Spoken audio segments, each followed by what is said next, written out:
Climate change, loss of biodiversity and pollution represent systemic and transboundary risks affecting us all. These crises are all interlinked, and it is evident that they must be addressed by all levels of governing and in all sectors. But climate mitigation, biodiversity conservation and pollution control can go hand in hand, and natural systems can play an important role. Nature types such as peatlands, forests and wetlands are all important biotopes and habitats and important carbon sinks, storing vast amounts of carbon dioxide. Nature-based solutions foster the opportunity to address these joint crises at the same time. Policymakers must focus on measures that ensure synergies between climate mitigation, halting the rapid loss of biodiversity, climate adaptation and pollution prevention. The synergies can be achieved through relevant laws, policies, financial measures and management practices. But how? In 2000, Norway introduced a national act to ensure the conservation of vegetation along water bodies. Today, this initiative contributes to flood regulation, reduces riverbank erosion, reduces pollutants in water bodies, and at the same time benefits biodiversity. In Iceland, Norway and Finland, national plans for wetland restoration benefit the local surroundings by protecting against flooding and erosion, purifying the water, storing carbon, and protects the homes of a wide range of species. In 2021, the Swedish city of Gothenburg decided to protect the eelgrass meadows in the Gothenburg archipelago. Eelgrass beds serve as habitat for numerous marine species, while at the same time improving water quality, storing carbon, and protecting the coast from erosion.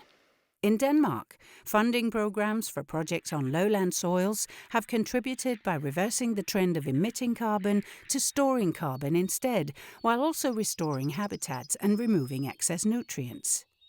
In 2016, the Danish government adopted a nature package, including a financial pool for municipal synergy projects.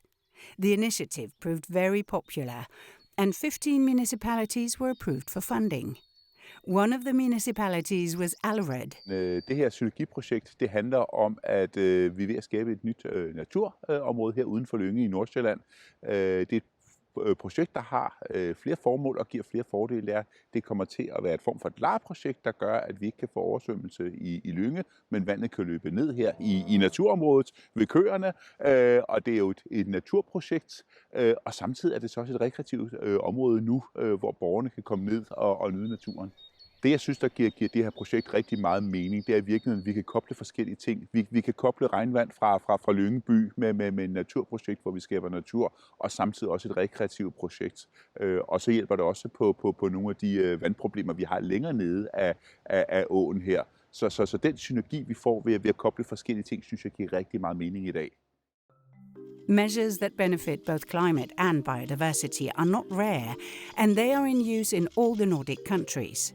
But it's important to further ensure mainstreaming and integration of actions if the Nordic countries are to tackle these crises.